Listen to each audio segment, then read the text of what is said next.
We are joined with Maysam Makhmalbaf, the producer of the film, the closing film actually, Marghe and her mother. Thank you for joining us on All India Radio, sir, and welcome to this little conversation. Do tell us about your film and what is your feeling at IFI 50? First of all, I'm very happy to be here at AFI at the 50th Golden Jubilee, and I'm very thankful for this festival because it has given a lot of good film throughout the years to us. And I heard that even Mr. Satyajit Ray first came to this film festival, watched the film, an Italian film, and then he felt like that he could make a film, and he became a filmmaker. If it wasn't because of this film festival, we wouldn't have the beautiful opportunity from the master director.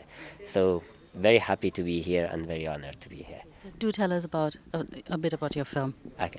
The film basically is dealing with the struggle of the new generation in the modern society. In this film set in Italy, in Italian language, but it is not only about Italy. It could happen anywhere. Actually, we have shown this film, premiered it in Busan in Korea, and then also in Vancouver in Canada, Sao Paulo in Brazil. Everywhere that the film has gone, the people have come and said that this is also the story of our life in the society.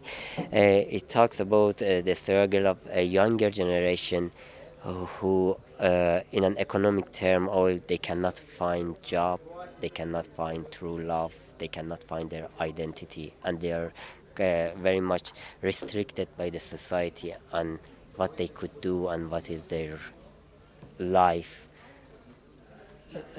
throughout what could be their life throughout their from the beginning they born to when they die.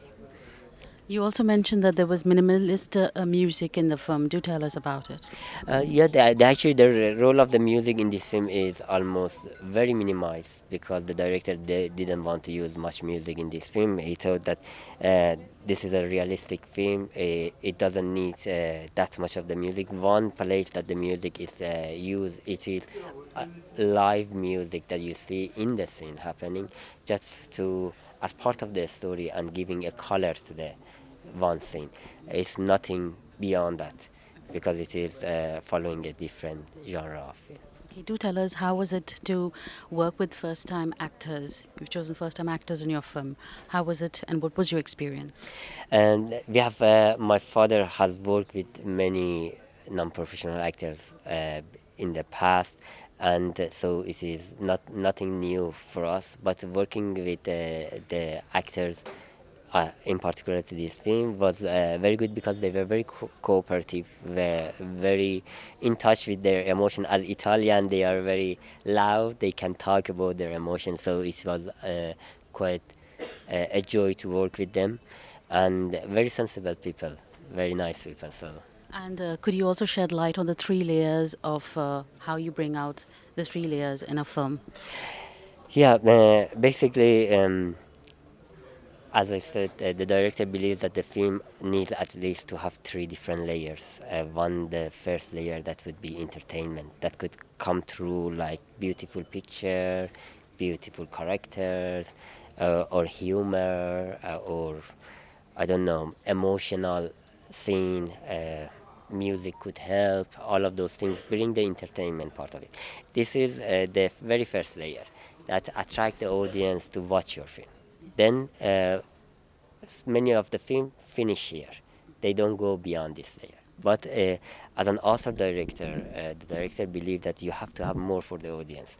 When they leave the theater, they should think that they have learned something or they have gained something out of this film, or they could think about the film or aspect of it in terms of their own life or the society they are within.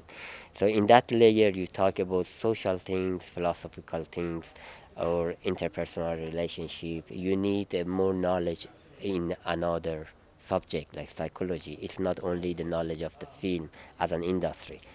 The film is a vehicle to say something. So this layer is very important for that. The third layer is the magic layer for the director. The magic layer is when you show something or you do something in your film that the audience can't describe it, is intangible, but makes them to want to watch your film again for that magical things. For example, the colors inside the gap and the way that the director works inside that film wants the audience to go and watch it again. Or as I gave an example earlier, like in Kandahar, when you see legs flying from the sky down, it's a magical moment, but it is not unrealistic. It's surreal in a way, but the preparation before that scene is in a way that prepares the audience to accept this happening inside the. This is the third layer. So all these three layers could talk to different layer of audience. For example, maybe a child would not understand the second layer, which become more philosophical, but a more intellectual people and adult gets that point from it. The child might get the entertainment, but you need to keep all of this very simple so the universal audience could understand. Otherwise, it become specific to a limited number of intellectual, and then your film doesn't do what it needs to be done. Okay, on that note, thank you so much. We wish you, from All India Radio, all the best, and especially to your dad, Thank you so Mr. much. Makhmalbaf, and Thank you. your entire team. He sent his love and hello to the Indian people. As you know, he loves India with the bottom of his heart. Thank you.